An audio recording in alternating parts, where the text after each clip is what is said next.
Hey guys, Jared again. Today we're talking about your favorite Ocelot enthusiast, Sterling Mallory Archer, and his crew of snarky, foul-mouthed spies. Jesus Christ! God!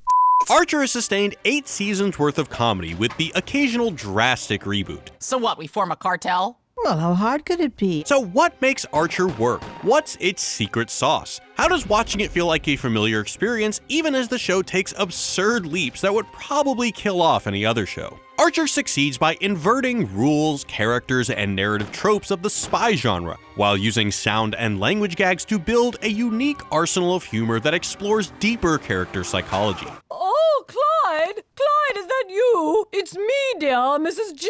Edgar Hoover's mother. Welcome to this Wisecrack edition on Archer, and as always, spoilers ahead. It should be no surprise that Archer borrows plenty of thematic elements from James Bond. Duh and or hello. But these gags are more than just a shallow nod to 007. Bond films regularly pit the freewheeling titular stud against the stuffy, boring rule makers, best exemplified by M. To understand why this is important, we have to look at what was going on in America during the meteoric rise of the James Bond series. According to sociologist Thomas Andre, this time period was a crisis of masculinity, in which the male desire for autonomy and independence was displaced by pressure to sell out for a desk job with a 401k, leaving many a man feeling like an alienated but conforming employee of a large corporate bureaucracy. Spy thrillers emerged as the perfect form of escapism, with the character of James Bond exemplifying the ideals of independence, agency, and individualism that were otherwise lacking in the day-to-day life of most American men. Bond's characterization as a chronic rule breaker who relied on his charisma and sheer guts to succeed made him the perfect hero for the time. Unfortunately, the Bond-style secret agent is a complete fiction. Reportedly, after viewing a James Bond film, CIA officers would ask questions like, why wasn't Bond required to prepare an expense report? Throughout the series, Archer takes this question and milks the humor of the unglamorous espionage bureaucracy for all it's worth. Oh, I forgot to spend the balance in my goddamn Flex account! Are you date of employment or calendar year? Mindless paperwork occupies a central role on the show, frequently threatening Archer's ability to live his best spy life. You turned in an expense report from Berlin where the German desk says you never checked in. Berlin was... Ditto Buenos Aires. Too busy to check in. Yeah. The show contrasts the fantastical action sequences with the mundaneities of office life to amazing comic effect. You're my beneficiary!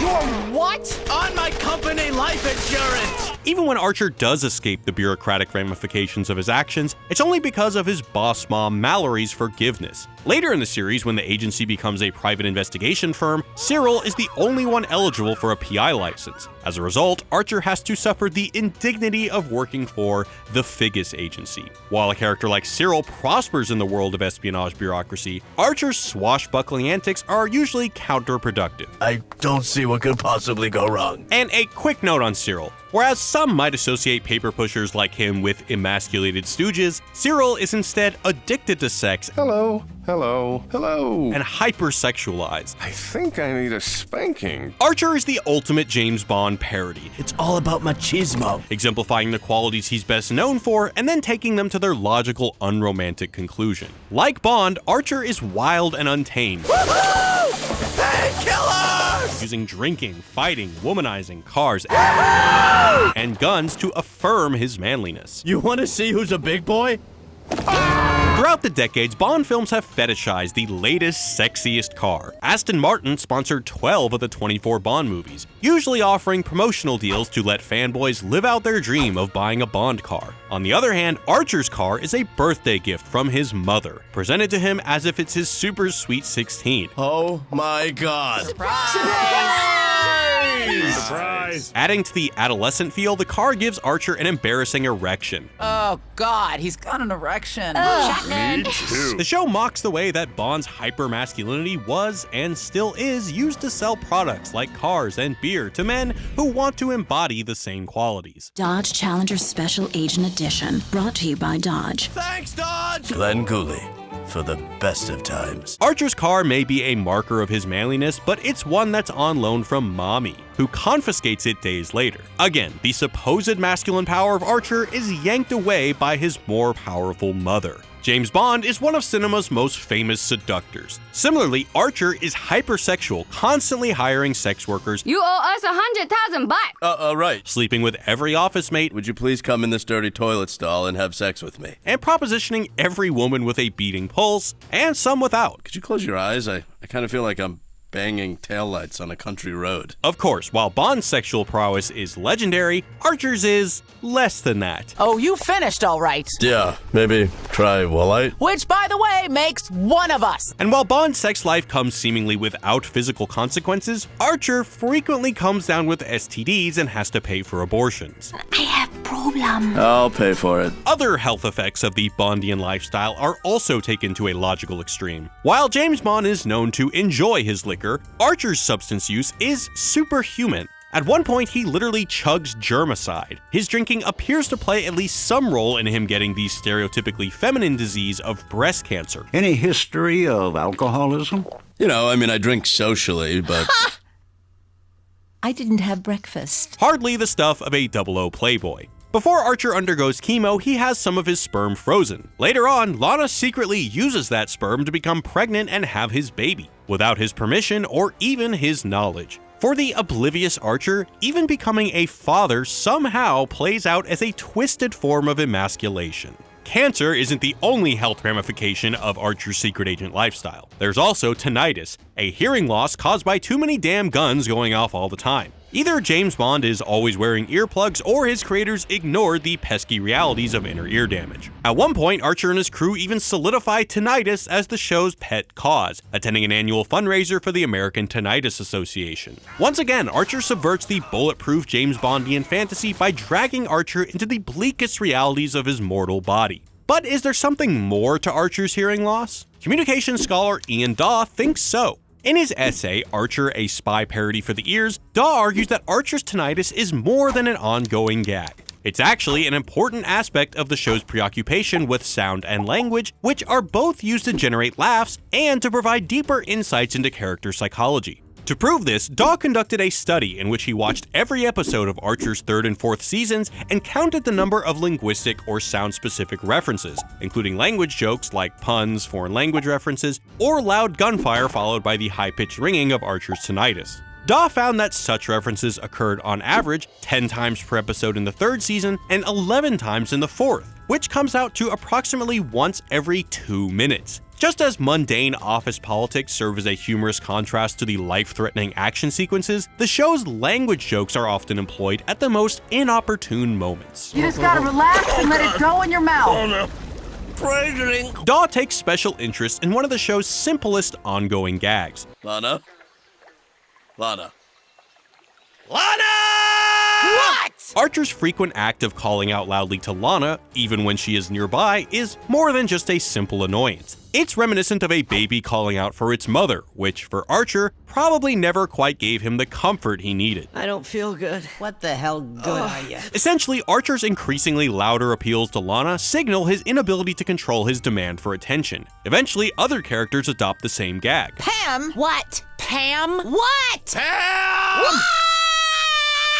Based on the growing frequency of these appeals for attention, Daw says, clearly it is very important in this show for characters to be heard. However, it also seems to be important that they not be heard too quickly by the listener, bringing up themes of power, demand, control, and psychological repression. For instance, take Archer's classic phrasing joke. And don't you want to freshen up after your long ride? Phrasing, mother. This is a classic use of what Freud called double entendre, in which the joke depends quite specially on the sexual meaning, even though the words have an alternative non-sexual meaning. Freud thought that these sorts of jokes were a way to release some of the nervous energy that comes from repressing sexual or aggressive desires. That's particularly significant when Archer's aiming the joke at his mother, for whom he has more than an inkling of an Oedipal complex. The thought of me dead gives you an erection? No, just half of one. But beyond that, when Archer says phrasing, he's essentially choosing to miscommunicate and willfully misinterpreting the speaker's words, thus derailing the conversation. By choosing to only hear the sexual innuendo, Archer often ensures that the person won't be heard at all. Guess I'm a bad listener. The tactic quickly becomes one of Archer's favorite ways of hijacking a conversation.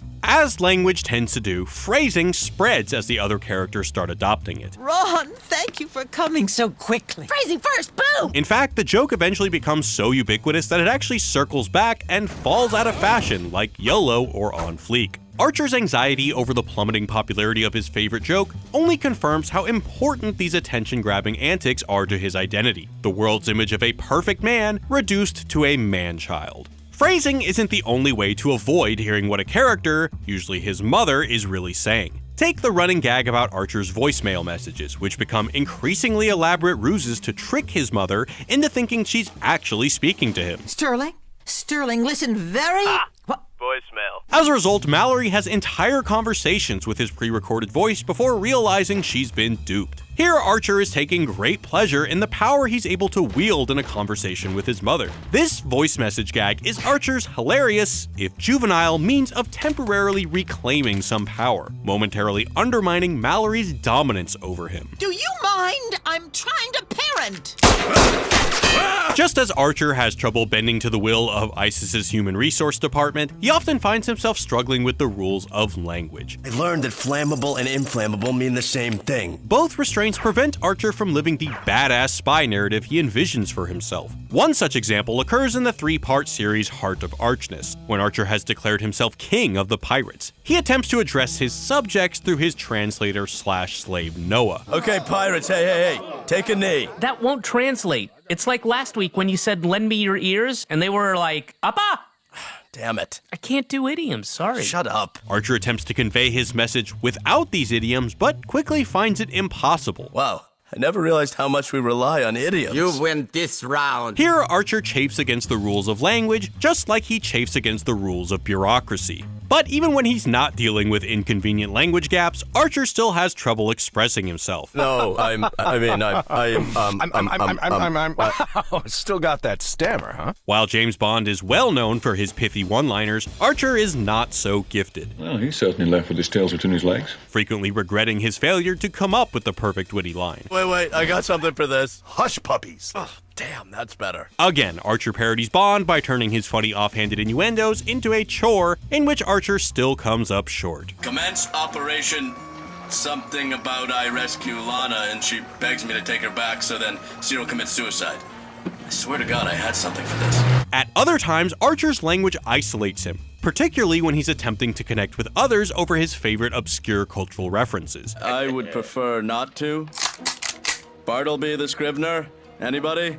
Not a big Melville crowd here, huh? While he's constantly grasping to be heard and to impress through his brainy callouts, he rarely receives any affirmation. Where am I, William Sapphire? It's always disappointing to have your thoughtful cultural references fall flat, and not even the greatest spy in this fictional cartoon land is immune to the shame. Read a book. Archer's chock full of fantastical fight sequences, wildly ambitious spy missions, and unnecessarily complicated weapons technology. But much of the show's humor rests in the linguistic communications between the characters. I honestly have no response to that. His lingering adolescent sense of being an outsider, formed over an impressive 15 years spent at boarding school, are perfectly expressed in his overenthusiasm for coining group slang and his wildly obscure pop culture references that inevitably fall flat. Most of all, Archer embodies the perennial secret agent struggle born out of the 1950s masculine anxiety about being cogs in the corporate machine. But what do you guys think? Will Sterling Archer ever learn to listen? Will there ever be a joke good enough to replace phrasing? I mean,